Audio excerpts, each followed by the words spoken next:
Good afternoon, friends. Welcome, Prashant, Indian Express. Thank you. Mr. Kishor doesn't need any introduction. Been a crucial player, a part of Indian politics for the last 5-6 years. But he has largely remained behind the scenes, working with the likes of Narendra Modi, Rahul Gandhi, Nitish Kumar.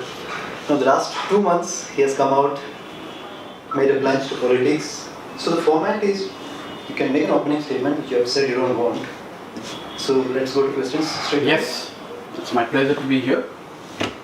Feel free to ask whatever you want to ask. When you made this decision to join politics, we were told that you were talking to the BJP, there was some sort of offer from the BJP. Then why did you choose to join JDU, a regional party, as compared to the BJP? Why I went to JDU? Primarily because I wanted to be in Bihar. I wanted to work in Bihar. And in Bihar, there were very few options for me. Either I would have worked with JDU or I would have created something of my own. And that is why JDU, and I have looked up to Nitish Kumar. He has done some work which I admire for the last 10-15 years. He has been one of the finest chief ministers. And this is a party which is small but doesn't come with much of baggage. So for me, it's like literally a clean slate. Ideologically, I feel more connected to what they do and what they describe as their ideology. But primary idea is to be closer to where I want to be, which is the state of Bihar. You joined the JDU in September. In October, 16th of September. Yeah, yes. In October, a month later, you was made the vice president of the party. Even Rahul Gandhi had to work for 3 years to become a general secretary, 9 years to become a vice president. So what do you bring to the JDU table that within a month they have made you a vice president? That question you should ask to Nitish Kumar, but I have been working with JDU in different capacity for the last 3-4 years. In between, of course, I was not active with them, but in 2014-15, I have worked with them almost 1 year. So it is not a new association per se, and my connect with Nitish Kumar or the top leadership of the JDU has been always there. So it is not all of a sudden going to a party and becoming vice president, which to my mind is it's significant but not that significant. The post or the designation is not that significant. Important thing is whether I'm able to do what I want to do. And one important thing which Nitish ji has agreed is in this role I want to open up politics for youth, and he has agreed to it. One of the constraints I have realized in my own experience, having worked with BJP, Congress, that it's very difficult to get youth, new people who are not connected otherwise to politics, in politics. Despite the fact that a lot of people want to come to politics, one of the major constraints is the entry. People don't know how to get into a party, but more importantly, how to get into electoral politics. These are two things which Nitish ji has committed that he will give me the free hand to do. I am there with my own experience to help people to come join politics, and then he as a leader should give me the leeway to make them come in electoral politics. We have made a statement on record that in next 2-3 years I want JDU elected set of people, average age to come down to around 45. So next election, whenever we fight, you would see JDU fielding at least 30, 40, 50 candidates who otherwise would be seen as the newcomers. Something which Congress, when Rahul Gandhi started, if I recall correctly, 2007-8, he tried through IYC and SUI, but not very many success stories because of. So you might see in Bihar next local bodies elections, we will fight on the party symbol. Imagine if we get 10,000 new youth as mukhias, sarpanches, ward, Jila Parishad presidents, and that's what I want to dedicate my next 2-3 years, and that is why I have gone to JDU, and that's why I have gone to Bihar. You were also seen as a person who was capable of bringing alliances. You did it in Bihar, you did it in UP. So there was expectation that Prashant Kishor will go on the next national level of alliance opposition camp, where his heart lies. Suddenly you made this switch. How do you explain this?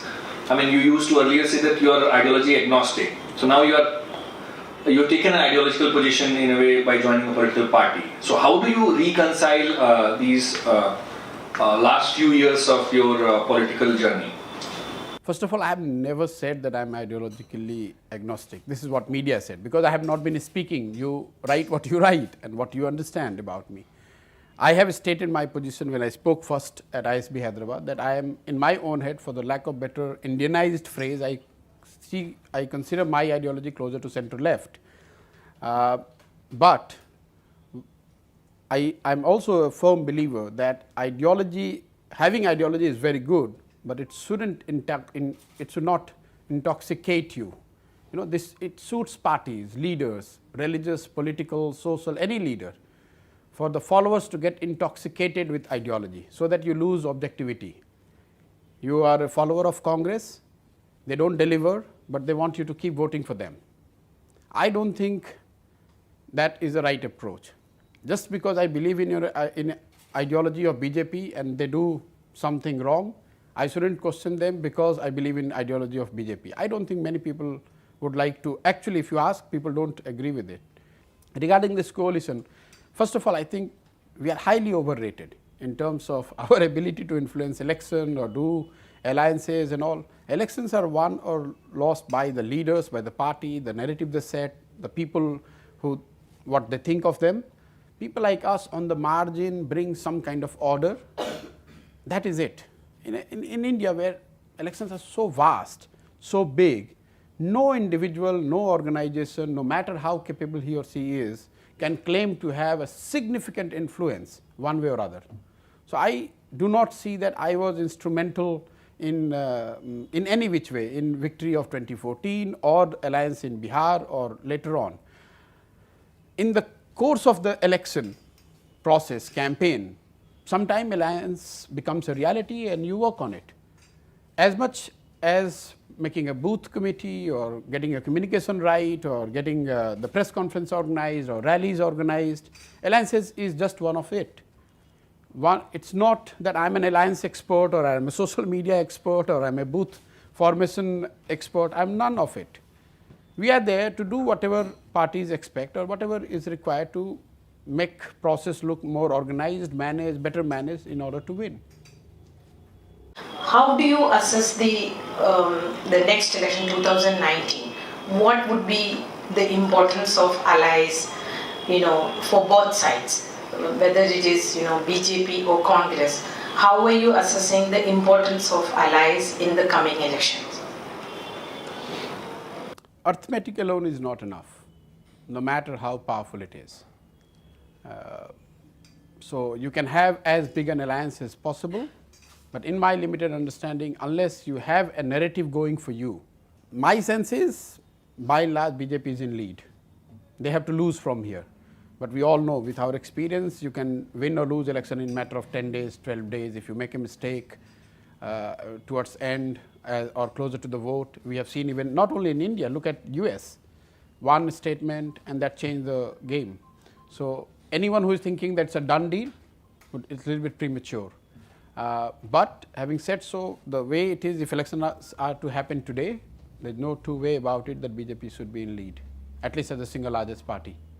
So you don't see a mighty BJP winning 272 plus? Very difficult, very difficult. In this country where, and it has got nothing to do about the leader or the cadre or the opposition, whether they are weak or strong.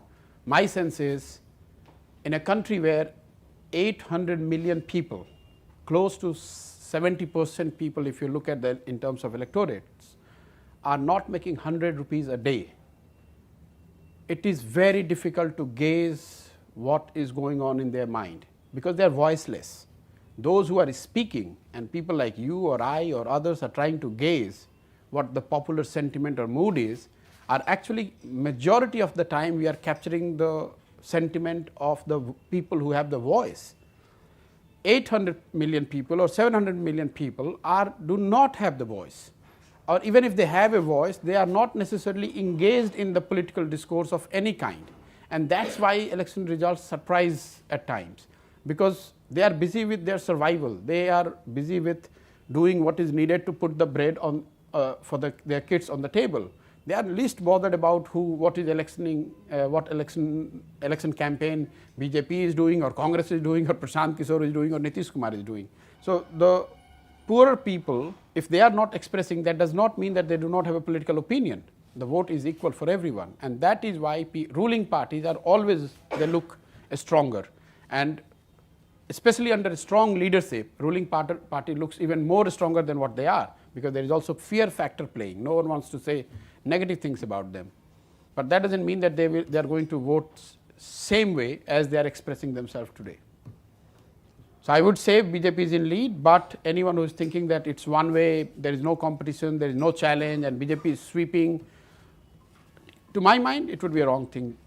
If I'm in BJP, I would be very wary of such sentiment that, oh, it's all done in and there is no opposition and so we are going to sweep. Prashant, you said you were very impressed by the good governance of Nitish Kumar. Can you please elaborate on that? 5 key areas where you really think Nitish Kumar has excelled. There's no two-way about it that Bihar need to go and develop itself by leaps and bounds in years to come. But what yardstick you want to apply to judge Nitish Kumar as a chief minister is where he has started from. That's first thing. Second, if the political history of this era would be written, no matter who you are, he would figure into top 5 chief minister in last 15 years. There will be very few people who would not put him in 5. They might rank him low, along with some of the other successful chief ministers. He will rank among top 4, top 5 in this era. In terms of data, see, Bihar, if you look at economic data, if that is what interests you, then Bihar has grown at the rate of 9.5% CAGR versus 7.5. GDP growth is 2 percentage point higher during Nitish's era versus what India has registered. If you look at per capita income growth, there again, compared to 11% in India, Bihar has seen 20%. If you look at the poverty ratio decline in poverty ratio, among all the states in last 15 years, Bihar has registered the steepest decline in poverty ratio. At the time of independence, the gap between literacy level of people in Bihar and India was 5 percentage point. India at 18% and Bihar was at 13%. Women and men, for both, the gap was 5%. At its worst, in 2004, when Nitish Kumar took over, this gap became 17%. Imagine a state, while whole of India was growing, getting better, Bihar was declining on the relative basis. Between 2004 to 2014, the gap has now narrowed to 8%. In terms of girls, this gap has now narrowed, which at its worst in 2004 was 23%, is now in single digit. That is what he has done.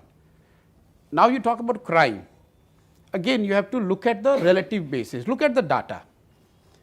Bihar, which accounts for roughly 10% of Indian population, at its worst in 2004, of all the recorded robbery and dacoity, Bihar was accounting for 1/4 of it, meaning 20% of the recorded dacoities or robberies in India were happening in Bihar, while in terms of population they were 10%.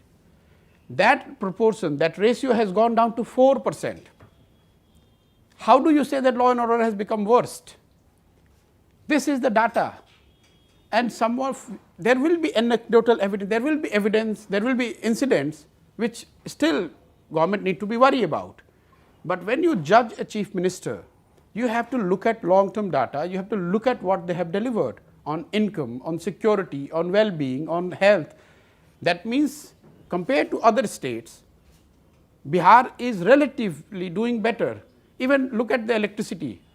Every household, so much is being talked about the central government, 18,000 villages being electrified.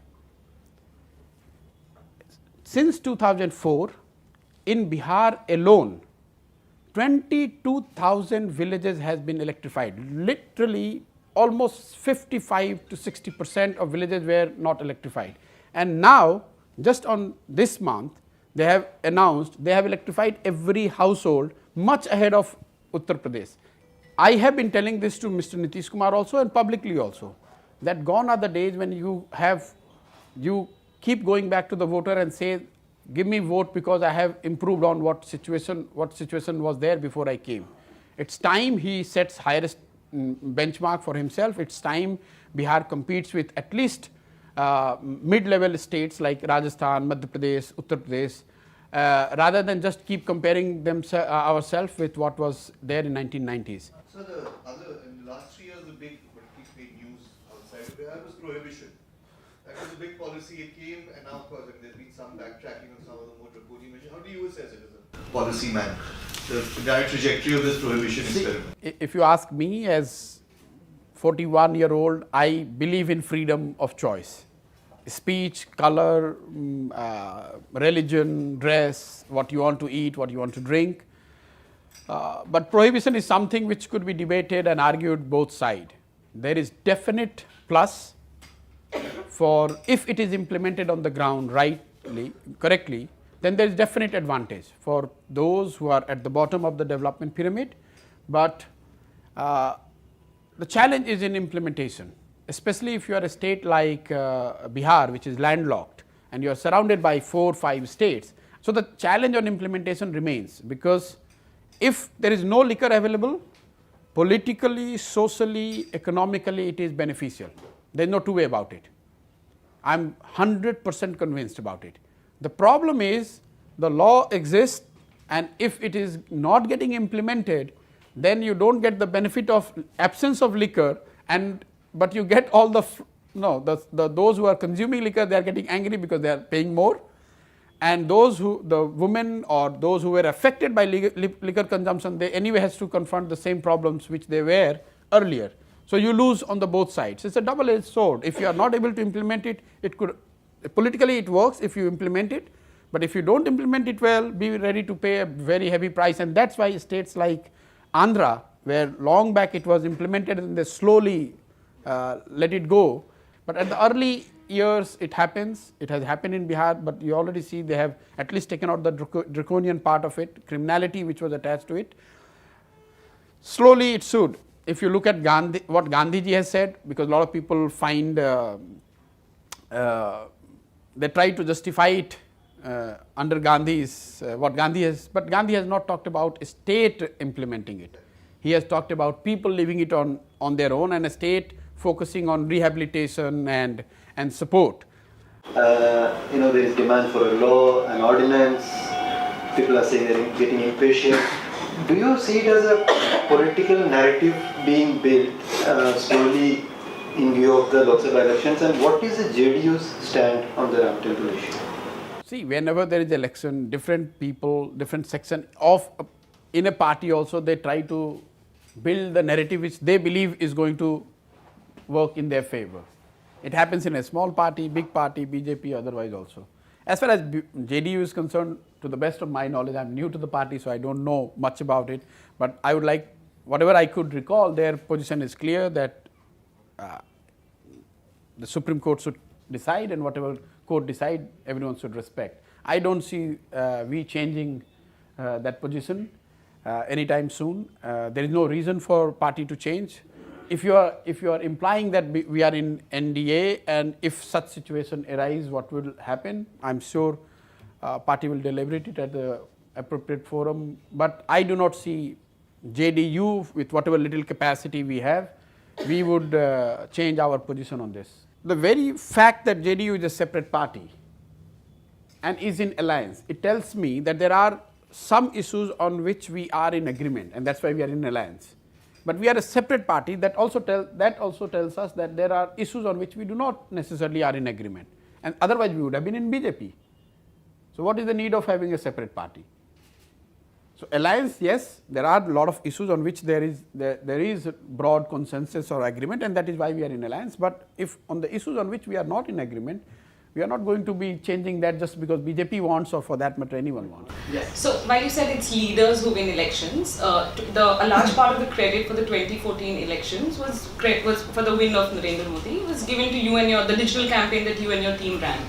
However, since then, the digital space has sort of got saturated. You have all leaders, everyone's on Facebook and everyone's on Twitter, there are fights on Twitter. what role, as an election strategist, what role do you think the digital space will play in 2019 at a time when the have-nots that you mentioned, if they don't have food and education, but everyone has a cell phone and they are on WhatsApp, they are on Facebook, what role do you think, and well, the novelty has sort of gone for now, but what role do you think the digital space will play in 2019? See, whether it's a Facebook or Twitter or any, for that matter, any social media or a digital platform, it's just the means to communicate. Earlier you used to write letters, now you are sending the message through Twitter. I do not see much difference in that. As far as how much importance or the role it will play in this election, see, novelty might have gone in terms of platform, but the scale has become much bigger. Just to give you numbers, in 2014, the smartphone numbers in India were, or people with internet connection, were around 4 to 5 crores. Right now that number is 35 to 40 crores. So while the have-nots, there is a 50% electorate who are not on any kind of this connected world. 50% people are on this part of this ecosystem which is connected. So to my mind, but more important than this is the data prices going down. People do not pay attention to that part. In 2014, even those 5 crore people, if I were to send a video, even low middle class people will not download it, because you had a package for which you have paid a price and you want to only selectively download a video or any audio video material you want to consume. With the crash in data prices, now people are consuming data like anything. So anyone who has ability to communicate and connect through handheld devices will have an advantage. So that way it is very, very important. If I am able to make short videos,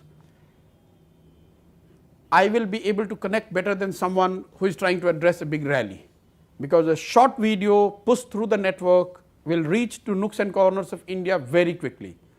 So, but if you look at the BJP or Congress or traditional parties, how many of them have capacity to produce short videos? So if I am advising them, I will tell them to create a video unit. Even some of traditional media channels, they are, creating short videos is a very big challenge, quality videos. But if you are able to do that, then your connect and your ability to influence public opinion would be that much bigger. Not only because internet has gone there or smartphone is there, it's because data is cheap. Everyone in Hindi heartland, in the poorer states, if you look at the data consumption pattern in India, poorer section is consuming more data than those who are well off, because you and I, probably we have access to various means. We are also watching television, we are doing something else. At home you also have other social engagement. Those who belong to have-nots all of a sudden has found this cheap smartphone combined with almost free data. They go home, they consume this. They watch movie, they watch other kind of material which might not be politically relevant. But if I am a smart campaigner and I start pushing something that interests them, my opponent should be worried. As an alliance partner, you need not agree with everything that the BJP does. But over the past 4 years, since Mr. Narendra Modi became the Prime Minister, there has been enormous confusion over what exactly does JDU agree with the BJP. There has been, in 2015, you went against the BJP, and then it seems that other than being anti-Lalu Prasad, there is nothing binding the BJP and the JDU. So what exactly is the alliance all about?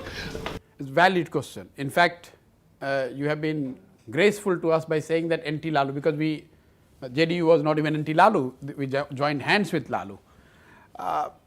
See, they have been, on this question of him changing sides, we like it or not, this is the reality of Indian politics. Is he better or worse than anybody else? To my mind, not. Just start from, you are all senior journalists, you follow politics. Just start from Kerala, go up to Kashmir. Take any party, DMK, TDP, Pawar Saab, Naidu, Mr. Patnaik, Mamta Di, Mayawati ji, anyone who has in last 15 years who has not turned sides at least twice, thrice, 4 times.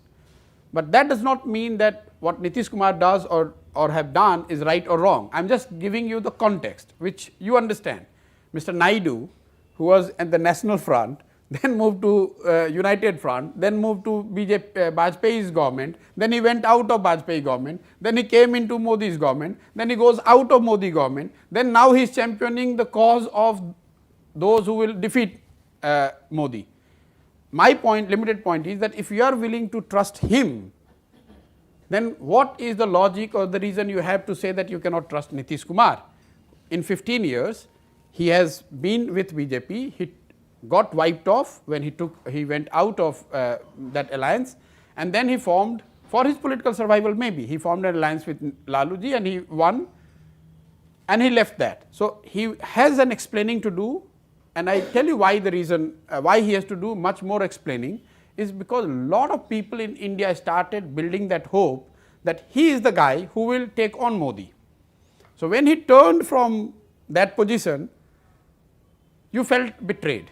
You meaning not you as a person, that vast majority of people outside Bihar who saw in Nitish a possibility or a leader who can take on Modi, they felt betrayed. But in people in Bihar have liked it. All surveys, all ratings, all feedback on the ground is telling that people, him returning to BJP fold is not as disliked in Bihar as it is disliked outside Bihar. You said Lalu is a phenomenon more than just a leader. In many ways, in many ways. The features of this phenomenon, what do you think is a phenomenon? Because see what he brings, what he has, what he represents in at least in Bihar is a section of society over a period of 10-15 years since his arrival on the political scene in a big way in 1989-90s onwards, they feel empowered, emboldened, but it has, the problem with that phenomena is it was all not positive, because lot of other sections also got disfranchised, they got fearful, they had to leave state, they have to suffer. So that's why he's a phenomena, because those are those who got affected, generations of them, at least 2 generations got affected. Whether you got emboldened, empowered, got the more of the in the resource pool that was available, or you felt disfranchised, disempowered, had to leave state, and that's why he's a political phenomena, and that's why he's a big political phenomena. I have no doubt about it. Even with the rise of BJP, Mr. Modi, 15 years of Nitish as the chief minister, when people go to vote in Bihar, Lalu ji's, whether he coming or what their vote would do to the position of Lalu ji is one of the most important factor to my mind, at least to 60-70% of people who go to vote. So why did JDU walk away from Lalu? That Mr. Nitish Kumar should explain. His stated position is ideally, if I were to advise him at that point of time, I would have done the same thing, but for one change. After forming the government, I would have gone for the election. With BJP, I would have gone for the election. There is no. So you feel it is unethical for him to continue after breaking with Lalu? No, it's not a question of unethical. I am saying politically, he would have been far more powerful if he would have taken this decision and gone for seeking one more mandate from people of Bihar, because anyway he would have won. That's my assessment. I could be wrong. Prashant, around the same time, 5 years ago, 2013-14, you were actively, run up to the Lok Sabha, you were actively working, you saw the Indian politics and India up close. Tell me 2 things, or 3 things, which are different in 2018-19 from the India of 2013-14, politics, society. Has anything changed at all? First is this digitization is a major thing, transformational thing. So what Jio has done, to your lifestyle. It's like cable entering your house and completely changing the. That's a private enterprise. Sorry? That's a private No, who does it's unimportant. What I'm saying is, look what cable and satellite has done to societies, the way we spend our evening in our house. Look at what mobile has done to our lifestyle. Look at such things that has changed the way we used to live, assess, respond to things. I think what data prices going down and availability of internet is doing is phenomenal. It's going to be having significant impact in this election and beyond. The second thing is, I hope that there are more people who want to see realistic projection and promises than lofty dream selling. So that's another change I see should be there, and you will see on the ground. You must be feeling, because it happens when someone evolves on the scene and you see him as a transformational person. You build high expectation, lot of hoopla. Then you say everything is going to change in 4 years, so people's expectation going down. I see this election is what you call not a wave election. It's because that expectation has become a little bit more on the realistic side than more on the imaginative, romanticized idea of change. कि 5 साल में सब बदल जाएगा. That has changed. So this people handheld devices coupled with the lowering of the prices, lowered prices of data, that allows people to consume information more freely. And second, because what has happened in 4 years, for good or bad, people being more realist, hence the micro issues again coming back should be much more important than what it was in 2014. That has not come. I see that is for the people to judge. No single individual can say whether Achhe Din has come or not, because what is Achhe Din for you might not be Achhe Din for me. What is Achhe Din for me might not be Achhe Din for somebody else. What I'm saying is, as a country, overall I do not see, you said what is the difference in electoral sense, there will be less, it's very difficult to generate that kind of hype again, where everything else became subservient to the fact that I want X leader as a prime minister. That is, I do not see that happening in 2019. And I see this data thing, as I keep repeating, the two substantial thing. Third, candidates probably, just because in absence of hype, candidates becomes much more important. So those there will be many more elections within the elections. In 2014 you had one election. Maybe Bihar will vote differently than UP this time. It will not become very micro as it was, we have seen before 2014, but it will be like in between, because Mr. Modi is still a big phenomena, very popular, BJP machinery is very formidable. So it would not become micro, but I would not be surprised if Bihar votes differently than Rajasthan, or Rajasthan votes differently than Gujarat. So you would see the state level variations much more pronounced than what we saw in 2014.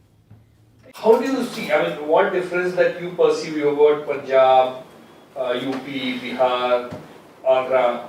What difference do you see the new leaders, what they lack or what they are different from the organic leaders? Like Amrinder Singh versus Rahul, or Mulayam Singh versus Akhilesh, Tejasvi versus Lalu. So in a pattern wise, do you see a pattern? If you ask me, personally, I would take the older lot much more seriously. Because this newer lot, most of them, they are neither rooted in grassroots, nor have necessarily intellectual rooting as it is required. So you are son of a chief minister, you did not go to the best of schools, you have not had the best of world exposure, so you are lacking on that front, but you have also you are lacking because your father actually came bottom up. So you are neither here nor there.